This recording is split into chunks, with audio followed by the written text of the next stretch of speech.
हमारी शरणागति पुष्ट होनी चाहिए।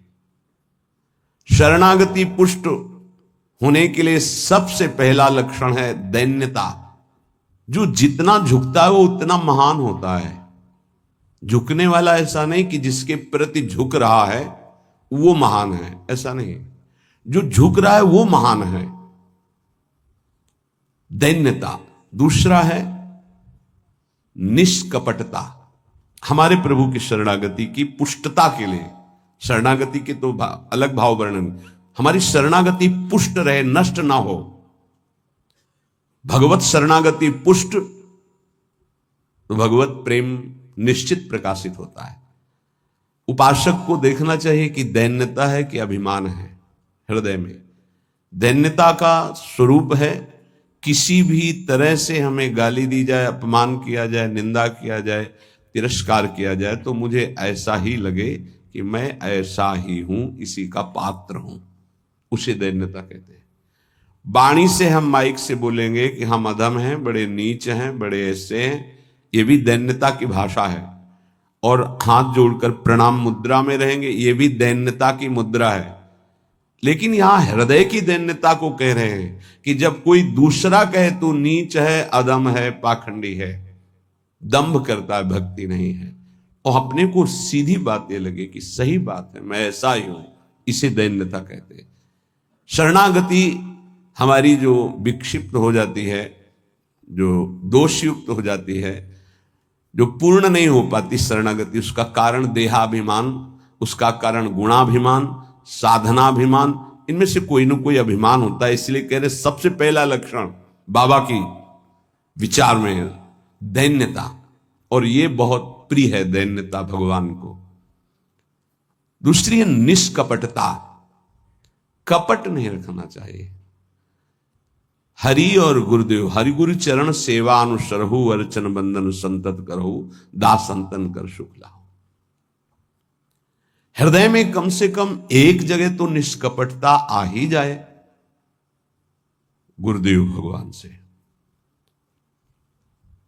पर यह बहुत छलिया मन है, ये सर्वज्ञ प्रभु से भी छल करना चाहता है, बहुत छलिया है। अगर हमारी शरणागति का अपहरण कोई करता है तो अभिमान और कपट। दूसरा जब निष्कपटता है तो कपट अगर है तो हमारी शरणागति ढक जाएगी। मोहि कपट छल छिद्र न भावा, मेरे प्रभु कह रहे हैं। यही दरबार दीन को आदर, पक्की बात। पहला है दैन्यता, दूसरा है निष्कपटता। शरणागत उपासक के हृदय में कपट नहीं। कपट का मतलब होता है कि मुख से कुछ और बोल रहे हैं और हृदय में कुछ और है। ये कपट प्रायः अपने लोग बहुत अच्छी तरह हृदय में सजा के रखते हैं, इसीलिए शरणागति पुष्ट नहीं होती। निष्कपटता जैसे का वैसा, बिल्कुल गुरु के सामने, प्रभु के सामने, उसमें। तीसरा सत्यता। वाणी में सत्य, हृदय में सत्य, आचरण में सत्य, सत्य धर्मयुक्त। असत्य संपूर्ण संसार के भोग और संबंध है। किसी भी संबंध और भोग में प्रियता है तो शरणागति का अपहरण हो जाएगा। सत्य श्री भगवान, नाम, धाम, लीला, रूप, प्रेमी जन। इसके अलावा सब मिथ्या। जितना कुछ देख रहे हो परिणाम देखा जाता है, परिणाम में सब झूठा। चौथा सर्व समर्पण। सर्व शब्द लगा हुआ है, तन मन प्राण एक एक वृत्ति केवल अपने शरण की तरफ। यहां सर्व समर्पण नहीं होता। समर्पण होता है पर सर्व समर्पण नहीं होता। सर्व समर्पण कुछ हमारी पर्सनल वृत्तियां हैं, कुछ हमारी शर्तें हैं, कुछ हमारा है, तो सर्व समर्पण नहीं।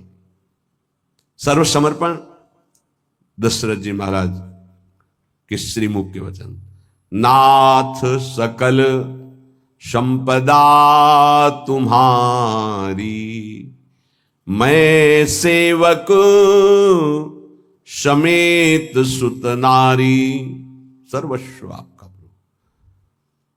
जहां कहीं शरणागति पुष्ट पाई गई तो सर्व समर्पण वाले की, वो चाहे राजा ही क्यों न हो, महाराज शिवाजी, वीर शिवाजी, समर्थ गुरु रामदास जी, सर्व समर्पण, पीपा जी सर्व समर्पण।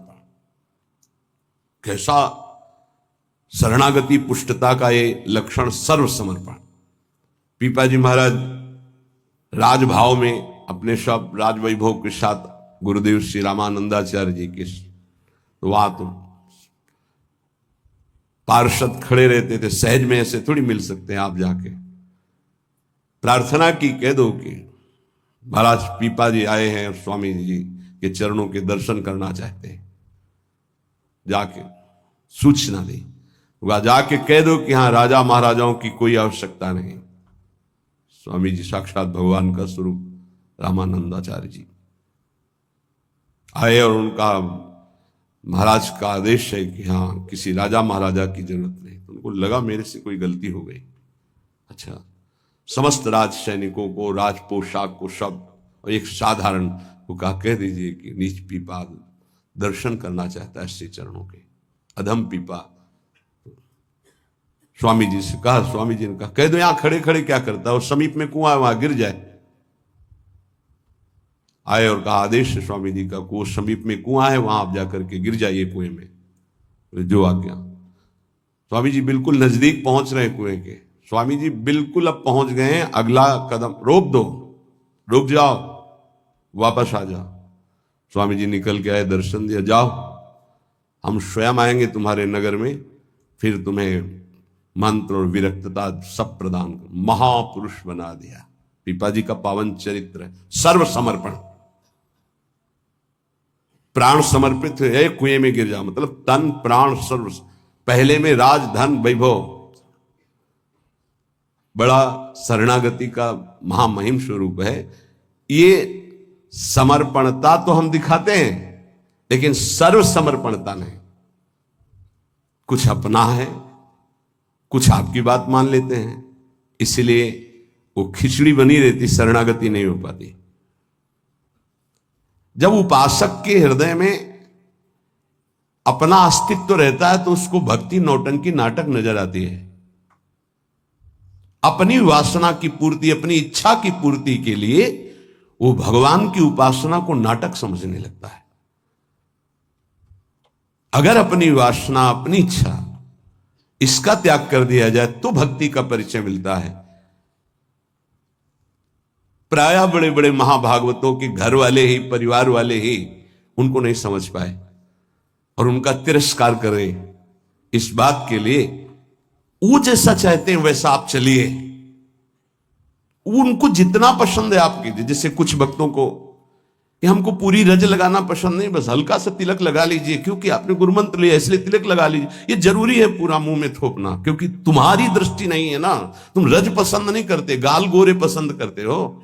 ये पसंद कर, ये चमड़ी कब तक रहेगी, नष्ट हो जाएगी। न तुम्हारी रहेगी, ना जिसकी देख रहे हो उसकी रहेगी। पतन हो जाएगा। जिन जिन भक्तों का विरोध किया उनका पतन हो गया। ये सर्व समर्पणता भक्ति में जब साधक चलेगा तो अपने आप आ जाएगा। उसको किसी की कोई परवाह नहीं रहती, अपनी भक्ति में कहीं वो आंच नहीं आने देगा। जीवन की बाजी लगा दी है, अनंत जन्मों से बिगड़ी बात को बनाने चले हैं। तो हम ये देखते हैं कि देवता परिवार वालों की बुद्धि में बैठ करके उसको शरणागति से भ्रष्ट करना चाहते हैं। बस जैसा हम कहें वैसा तुम्हें चलना है। अब भी तुम अपना अधिकार रखते हो। भगवान की कृपा मनाओ कि अभी तुमको कुछ मान रहे हैं, इसलिए सुन रहे हैं वो भक्तजन। और ना माने, केवल प्रभु को माने, तो रत्नावती जी ने मूड मुड़ा लिया और खिलाफत में बैठ गई उनकी आज्ञा के खिलाफ। राजन आज से त्यागती हूं, इस महल में प्रवेश नहीं करूंगी, केवल श्री भगवान का आश्रय लेकर संतों के बीच में रहूंगी। जो बिगाड़ना है बिगाड़ लीजिए। आखिरकार साष्टांग दंडवत और चरणों में गिरना पड़ा पूरे चरित्र के बाद। तो बहादुरी तो तुम्हारी इसी बात की है कि अपने प्रभु के चरणारविंद में आपने अपने अपनापन का दान कर दिया। अब प्रश्न नहीं खड़ा होता, तुम साधना का स्वरूप क्या जानते हो? अरे चित्त प्रभु में लगा है, पूरा दिन हो गया उठे ही नहीं आसन से। भगवदाकार वृत्ति है आसपास सब। बड़े सिद्ध महापुरुष की बात कह रहे हैं, पूज्य श्री श्रीधर बाबा। इतनी रज होगी पूरे सिंहासन में, इतनी ऊंचाई से, क्योंकि परिक्रमा नजदीक काली दे के। अब उनको शरीर की शुद्ध नहीं तो कब वो रज पूछे। मच्छरदानी लगी थी, मच्छर क्या पूरा हाथ चला जाए, और 10-5 छिपकली उस मच्छरदानी में चिपकी रहती थी। बस ऐसे घुस गए अंदर, बस पूरा कमरा कहीं जाला, कहीं ये कहीं वो। जब बाबा इसे साफ, अरे नहीं भाई चलो तुम बाहर ऐसे रहने। जहां उनकी स्थिति है, कभी कभी ऐसी स्थिति देखी है कि जो वाणी से नहीं बोल सकते, ऐसी अनिर्वचनीय स्थिति। आंखों से अश्रुधारा, शरीर कांप रहा सैया पे, छूने की हिम्मत नहीं, चरण चापने गए, होश ही नहीं बाबा को, ओठ फड़फड़ा रहे हैं। कैसी भगवदाकार एकदम स्थिति। जब उपासक चित्त प्रभु से जुड़ेगा तो ये सब अच्छा नहीं लगता। बढ़िया संगमरमर, बढ़िया सैया, बढ़िया नहीं खान पान ते भावे है, नहीं कोमल वसन सुहावे है, सब विषय लगे ते खारा है, हरि आशिक का मग न्यारा है। क्या चल रहा है? ये दिमाग क्या कह रहा है? हर भाव हमारा केवल लौकिकता से जुड़ता है। भजन को क्या जाना है? लौकिकता सिद्धांत को भजन माना जाता है। इसीलिए यहां शरणागति की ये अलग कोटि से वर्णन कर रहे हैं बाबा। नहीं, नवधा भक्ति का जो वर्णन होता है ना, उसमें श्रवणम कीर्तनम स्मरणम, शरणागति को बचाने की बात, पुष्ट करने की बात, पूर्णता की बात।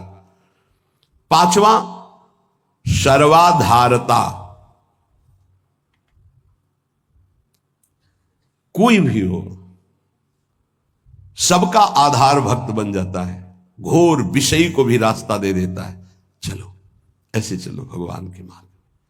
सच्ची कहते हैं, कोई अगर भक्तों के हृदय को जान जाए तो लूट ले, माला माल हो जाए, पर वो भगवान ऐसी सीमा रखते हैं कि तुम जान ही नहीं सकते हो।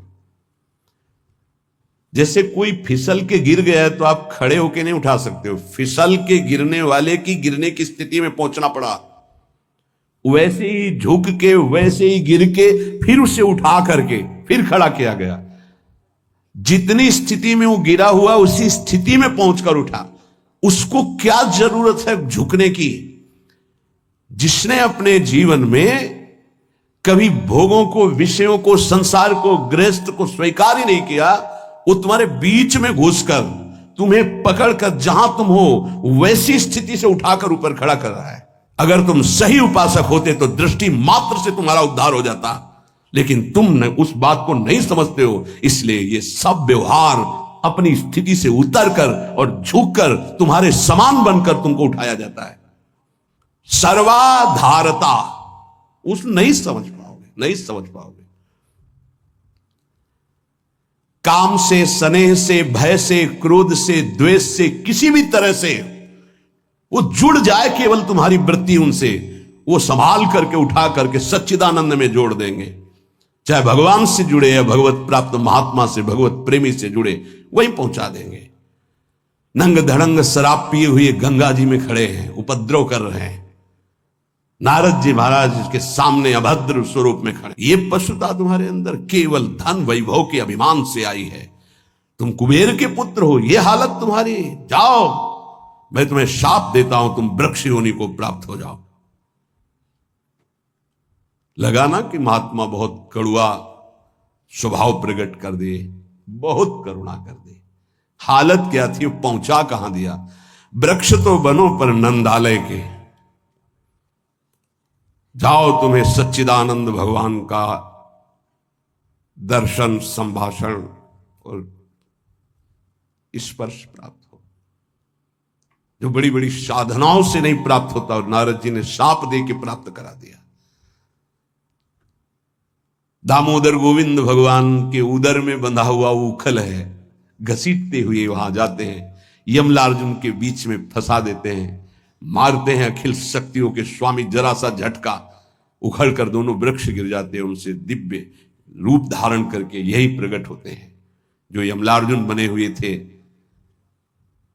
नलकुबर मणिग्रीव, शायद ऐसा नाम है।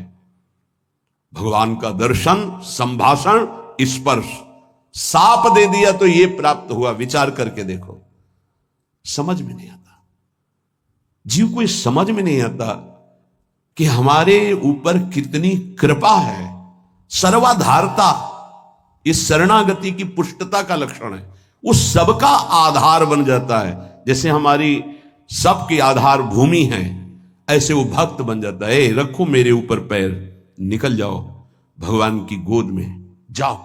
वो इस उदारता को, इस कृपा को इस साधारण जन नहीं जानते, अवहेलना करते हैं। एक एक वृत्ति तुम्हारी संभालने के लिए हमारी श्री जी की भक्ति तैयार है। एक एक वृत्ति को तुम्हें रोना नहीं आया कि हमारे ऊपर कितनी कृपा है। बहुत कृपालु शरणागत जन होते हैं श्री जी के। जैसे श्री जी का स्वभाव तो वही अंश में उतरता है उनके जनों में। सर्वाधारता, सबके लिए आधार भूमि बनने के लिए तैयार है। छठवां, पूर्ण विश्वास अपने इष्ट पर। जैसे राम काज के लिए लंका में प्रवेश कर रहे हैं हनुमान जी महाराज। घोर निशाचरी स्थिति है लंका में। अब एक महाभागवत तो बहुत, जो भी प्रवेश कर रहे हैं तो पहले श्री राम जी का स्मरण करके अपने हृदय में भगवान को देखकर हृदय में स्मृति बसा के प्रवेश करते हैं। क्या भाव? प्रविश नगर की जय सब काजा, हृदय राख कौशलपुर। जब किसी भी साधक या किसी से भी भगवान का निज जन उसे उठाने की, तो पहले प्रभु जा रहे हैं, बहुत फिसलन है नाथ, पकड़े रहना। जैसे कोई डूब रहा है उसको निकालने जा रहा है, प्रयास करेगा, लेकिन वो जो डूब रहा है वो प्रयास करेगा उसको डुबोने का, क्योंकि वो सांस लेना चाहता है। ऐसे जो काम में डूब रहा है, क्रोध में डूब रहा है, मोह में डूब रहा है, नाना प्रकार के भोगों में डूब रहा है, उसको निकालने के लिए जाओगे, वो पहले तुम्हें उसमें डुबोने की कोशिश करेगा। तुम्हारे अंदर काम, तुम्हारे अंदर क्रोध, तुम्हारे अंदर लोभ, क्योंकि उसी वृत्ति से वो अपना भाव स्वीकार करेगा। तब श्री जी से पहले बात होती, श्री जी, हे प्रभु, हे प्रियाजू, बहुत फिसलन की जगह में आपकी सेवा कार्य होने जा रहा है। उस जीव को पकड़कर उसकी वृत्ति को आप तक, स्वामी आप पकड़े रहना। आप ऐसे पकड़ो, हम ऐसे पकड़ते हैं, तब हो सकता। अगर आपने छोड़ दिया तो बहुत फिसलन में है, गिरने की संभावना है। पूर्ण विश्वास, दृढ़, मेरी स्वामिनी इसका मंगल करके रहेंगी। सातवां, सर्वाराध्यता। ऐसा भाषण, ऐसी चेष्टा, ऐसा व्यवहार कि वो सबके द्वारा पूजनीय बन जाए।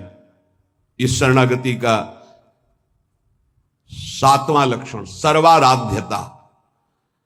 उपासक का ऐसा स्वभाव, ऐसा व्यवहार, मृदुता कि सब उसकी आज्ञा का पालन करने लगे। ऐसी इस शरणागति की पूर्णता का स्वरूप सर्वाराध्यता। हर्ष बोले बहुमान दे। सर्वाराध्यता ये उनका गुण होता है। नहीं नहीं, कोई बात नहीं, आप ऐसा शांत हो जाइए, आप कोई बात नहीं। बहुत सावधान। शरणागति कोई खिलवाड़ नहीं, और शरणागति हो गई तो सब पूर्ण हो गया। अखिल लोक चूड़ामणि भगवान शरणागत के अधीन हो जाते हैं। अहम भक्त पराधीन हो। आठवां है अनन्यता। अपने इष्ट की, कल एक उपासक की परीक्षा का समय आता है, छमाही सालाना चर्चा हो।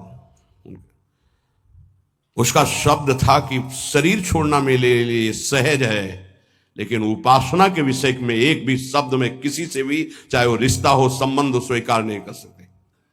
बहुत देखा, बहुत सुना, बहुत शब्द। अब उपासना के विषय में अगर मेरी उपासना में कोई बाधा पड़ेगी तो मैं सब कुछ छोड़ सकता हूं।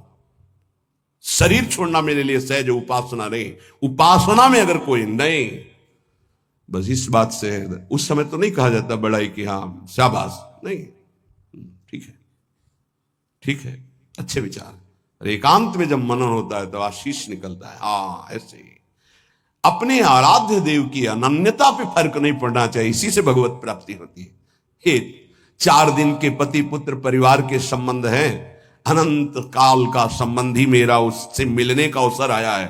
अब ये सब माने हुए नहीं, जो है उनके लिए है प्रभु मेरे प्रीतम, मेरे पति, मेरे प्राणनाथ, मेरे जीवन, ये माने हुए हैं। 30 वर्ष पहले तुम जानते भी नहीं थे कि कौन है जिनको तुम पति, पुत्र, परिवार, प्रीतम, क्या क्या भाव, और 30 वर्ष बहुत बहुत प्लस और जोड़ लीजिए, इसके बाद खाक में मिल जाएगा तुम्हारा तन और उनका भी तन। ना वो संबंध रहेगा, ना वो परिचय रहेगा। संबंध भी नहीं रहेगा, परिचय भी नहीं रहेगा। तो परिचय जिससे बनाने आए हैं, अब ये जन्म केवल उनके लिए। ऐसा नहीं है कि कोई भक्ति में चले तो रसगुल्ला और रबड़ी यही खाते भक्ति होती, वो एक अलग भक्ति होती है। जैसे आपकी साधना बढ़ेगी तो आपके साथ विरोध शुरू होगा, और अगर विरोध में वही स्थिति रही, एक रस अनन्यता, तो आपकी सिद्धि नहीं। तो क्या बिगाड़ा था देवर विक्रम का? पूरे जीवन भर वो विरोध। क्या बिगाड़ा था नरसिंह मेहता जी ने अपनी भाभी का? जीवन भर भारी विरोध। क्या बिगाड़ा था विभीषण जी ने रावण का? भला ही तो कर सभा में लात मार के भगा दिया। क्या बिगाड़ा था विदुर जी ने धृतराष्ट्र और दुर्योधन का? गांव के बाहर एक अकिंचन की तरह कुटिया बना के नहीं पाना दे। ये बहुत सूक्ष्म विषय। अपने इष्ट की अनन्यता में कोई फर्क जीवन में नहीं आना चाहिए, चाहे जैसी परिस्थिति आ जाए। इष्ट और गुरु संबंध में कोई फर्क नहीं पड़ना चाहिए। बहुत संबंध देखे, हर संबंध का निर्वाह उतना ही करेंगे जितना इष्ट और गुरु के संबंध में बाधा नहीं पड़ेगी। इष्ट और गुरु के संबंध में बाधा पड़ जाए से हर संबंध में आग लग जाए। जाके प्रिय न राम वैदेही, तजिए ताहि कोटि वैरिशम जद्यप परम स्नेही। अगर अपने को समझता है कि मेरे द्वारा भरण पोषण होता है, जाग से तेरा पानी भी नहीं पिएंगे, देखते हैं शरीर चलता है या नहीं। निकल करके हम चौराहे पे बैठ जाते, देखते हैं वो विश्वंभर मुझे रखता है कि नहीं। वो अनंत ब्रह्मांडों का सृजन करने वाला एक क्षण में सब कुछ ठीक कर देगा। क्या चरित्र भक्तों के ऐसे ही मनोरंजन के लिए नहीं पड़े जाते? ये आदर्श है। महाजनों गतेन सपन था। रत्नावती जी के लिए मारने के लिए क्या उपाय नहीं किया माधव सिंह ने? मैं राजा हूं, मेरी ये रानी, और ऐसा उद्दंडता, मुड़ मुड़ा के संतों के बीच में बैठना। सीम की चाक सके को तासु बड़ रखवार रमापति जासु। भक्ति मार्ग में, भगवत मार्ग में यदि कदम रखा है तो अपने मार्ग नहीं छूटना चाहिए, चाहे प्राण छूट जाए। ये आखिरी बाजी है। ये सब छूटेंगे माने हुए पति, पत्नी, पुत्र, परिवार, भाई, बंधु, इनका कोई अस्तित्व नहीं है। आज नहीं तो कल ये छूटेंगे ही। लेकिन जिनके लिए जन्म जन्मांतर से भटक रहे, उन प्रभु को नहीं। अगर तुम्हारी समझ में आ रही हो तो बात पकड़ लो। तजो पिता प्रहलाद, विभीषण, बंधु भरत, महतारी, गुरुबल तजो, कंत ब्रज बनितन, भे मुद मंगलकारी। स्वयं मंगल नहीं, सबका मंगल करने वाले वो महापुरुष बन गए, जिन्होंने भगवान के आश्रय में मेरे कारण मेरे प्रभु श्री राम को 14 वर्ष का वनवास, मेरे को राजगद्दी, जा पापिनी आज से तेरा कभी मुख नहीं देखूंगा और कभी मां नहीं कहूंगा, भरत जी ने कहा। साष्टांग दंडवत पिताश्री कह के प्रहलाद जी बात करते थे हिरण्यकश्यप से। जिस समय भगवान के मार्ग का विरोध किया तो कहा, जा आज के बाद कभी पिता ने दैत्यराज, ऐसे संबोधन। 5 वर्ष का बालक। कहीं भक्ति में प्रभु के संबंध में कोई भी संबंध बाधा पहुंचावे तो भगवत संबंध नहीं छोड़। जहां तक हमारी भक्ति की पुष्टता है वहां तक हम निर्वाह कर सकते हैं। अगर हमारी भक्ति के नष्ट होने का विषय आता है तो तजिए ताहि कोटि वैरिशम जद्यप परम स्नेही। अगर निष्ठा पकड़ पाओगे तो पार हो जाओगे, नहीं अपने और परिवारजनों के और सगे संबंधियों के हृदय में ही दैवी माया प्रेरणा करती है कि आप इसके मार्ग को रोकिए और भ्रष्ट कीजिए। हमारी बात को पकड़ लेना। जाके प्रिय न राम वैदेही, तजिए ताहि कोटि वैरिशम जद्यप परम स्नेही। हम उतनी अनुकूलता आपको देने के लिए तैयार हैं जितने से हमारी भक्ति सुरक्षित है। और हमारी भक्ति में बाधा पड़ेगी तो हम अपने शरीर को भी बर्दाश्त नहीं करेंगे। फिर आपकी बात क्या है? ये उपासक के हृदय में होना चाहिए। ये अगर आराध्य देव की निष्ठा में ये बात नहीं तो फिर क्या बात है? फिर है ही क्या बात है? फिर तो वास्तविक नाटक हो गया, जीवन नाटक हो गया। आप समझ नहीं सकते तुम क्या शरणागत होते हो, वो शरण तुम्हारे लिए समर्पित हो जाता है, तुम समझ ही नहीं पाते हो। बड़ा विचित्र खेल है। इसीलिए प्राय इस झंझट में नहीं फंसते। अपनी मस्ती में रहने के लिए इस झंझट में नहीं फंसते। गुरु चेला समाज कल्याण उद्धार, जाओ तुम अपने प्रवाह में बहो, हम अपनी मस्ती में सुने न काहू की कही, कहे ना अपनी बात। पर जब सेवा मिलती तब हम आपसे प्रार्थना करते हैं। जब तक भगवत साक्षात्कार स्वयं का ना हो जाए तब तक कभी किसी को शिष्य न बनाए। ये नियम ले ले, ये गांठ बांध ले। नहीं तुम गुरु बनोगे कि तुम उसके चेला बनोगे, फाइनल में कुछ पता नहीं है। पक्का जानते हो संतों को जो पीड़ा होती है किसकी होती है? ये प्रसाद मिलता है, इनको क्या पता, यही प्रसाद। अगर आपको प्रमाण मानकर किसी ने प्रश्न किया और आपने उत्तर दिया और उसमें कोई गलती है तो उसका नर्क आपको भोगना पड़ेगा, दंड आपको भोगना पड़ेगा। आपने कह दिया जाओ सब कुछ माफ, वो पूरा हिसाब आपके ऊपर लागू होगा। ये कोई खिलवाड़ समझते हो? उत्तर दे देना कोई खिलवाड़? बातें बनाना उत्तर नहीं होता। महाराज आज तक जो कोई बात नहीं, तुम छोड़ो, राधा राधा जपो, आगे बढ़ो, वो हम देख लेंगे। ऐसे आया कैसे? जैसे महाप्रभु चैतन्य देव ऐसे करके गंगा जल में खड़े करके पाप ले रहे हैं, तो उन्हीं के चरण आश्रित हैं भक्तजन, उसी प्रेमावतार, उसी भगवत स्वरूपों के। आप क्या जानते हो इस रास्ते? जो आज तुम चैन से मुस्कुराकर बात करते हो तो तुम्हारे जीवन में कुछ ट्रांसफर हुआ है। तुम्हारा उधर और उधर का उधर।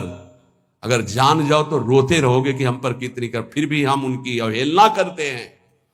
सच्ची कहते हैं कि हमारी बड़ी दुर्दशा है हम लोगों की कि हम ऐसे गुरुजनों का, ऐसे कृपालु आराध्य देव की कृपा की अवहेलना करते हैं। वो कृपा पे कृपा करते जा रहे हैं, हम उनकी अवहेलना पे अवहेलना करते चले जा रहे हैं। वो समेट करके आपको इसी जन्म में भगवत प्राप्ति करना, आप फैलाकर अनेक जन्मों के लिए इतिहास रचना चाहते हैं। बड़ा विचित्र खेल, बहुत विचित्र खेल। इसीलिए जो चतुर सुजान होते हैं वो इस गुरु चेला के संबंध में नहीं फंसते। हमारी सामर्थ्य नहीं प्रभु, किसी और को बनाई, राधा राधा राधा। पर भगवान की लीला होती है। ये जो सेवा मिलती तो सामर्थ्य देते हैं, उन्हीं का कृपा प्रसाद। पर हम इतना जरूर कहते हैं, जब तक भगवत साक्षात्कार ना हो जाए तब तक किसी को शिष्य ना बनावे। पक्की बात, शिष्य बनाना कोई मजाक नहीं है। हरे शिष्य धम शोक न हरे, सो गुरु घोर नरक मा परे। जैसे किसी की बेटी सयानी हो जाए तो ब्याह के लिए पिता की चिंता बढ़ जाती है, चाहे वो जनक जी जैसे ही क्यों ना ज्ञानी हो। ऐसे ही शिष्य बनाने के बाद पूरा भार गुरु के ऊपर आ जाता है। इसका आचरण पवित्र हो, इसका जीवन श्री जी से मिले, इसका कैसे स्वभाव बदले, ये कैसे निष्काम बने। आपने जो संबंध बनाया उस संबंध को पूर्ण कर लो, श्री जी से मिल जाओ। ये बड़े बड़े जो महापुरुष दैन्य भाव से आपको प्रार्थना करते हैं कि मैं आपसे प्रार्थना करता हूं भाई, हे सखे, हे मित्र, ये हम समझ नहीं पा रहे। सर्वाधारता, पूर्ण विश्वास, सर्वाराध्यता और 8वां अनन्यता और 9वां निज स्वरूप सामर्थ्य विस्मरण। इस शरणागति, पूर्ण शरणागति, निज स्वरूप सामर्थ्य विस्मरण, ये प्राय प्रेमी जनों में पाई जाती है। अपार सामर्थ्य है लेकिन एक साधारण आदमी उनको अपमानित करके चला जाता है, कभी दंड विधान नहीं करते। करत जे अनुसैन निंदक तिनहु पे अनुग्रह कियो। निज स्वरूप विस्मरण। आराध्य देव में इतनी तन्मयता कि मैं आराध्य देव का चिंतन कर रहा हूं ये भी भूल गए। ब्रह्म नहीं, माया नहीं, नहीं जीव नहीं काल, अपनी ही सुदिना रही एक रहे। ये नई बात बाबा से मिली है, जो 9 शरणागति के स्वरूप। जिससे 9 शास्त्र में जब पढ़ो तो श्रवणम, कीर्तनम, स्मरणम, विष्णुपाद सेवनम, अर्चनम, वंदनम, दास्यम, सख्य, आत्मनिवेदनम। पर पूज्य पाद उड़िया बाबा जी ने पहला दैन्यता, दूसरा निष्कपटता, तीसरा सत्यता, चौथा सर्वसमर्पण, 5वां सर्वाधारता, 6वां पूर्ण विश्वास, 7वां सर्वाराध्यता, 8वां अनन्यता, 9वां निज बल निज स्वरूप विस्मरण। निज बल निज स्वरूप विस्मरण। कोई तपस्या का बल, साधना का बल, इसका स्मरण नहीं, अपनी भी स्मृति नहीं। एक रहे हो नंदलाल, अपनी ही उस सुदिना रही हो, एक रहे हो नंदलाल। ये जो 9 शरणागति की वार्ता हुई, इस पर विचार किया।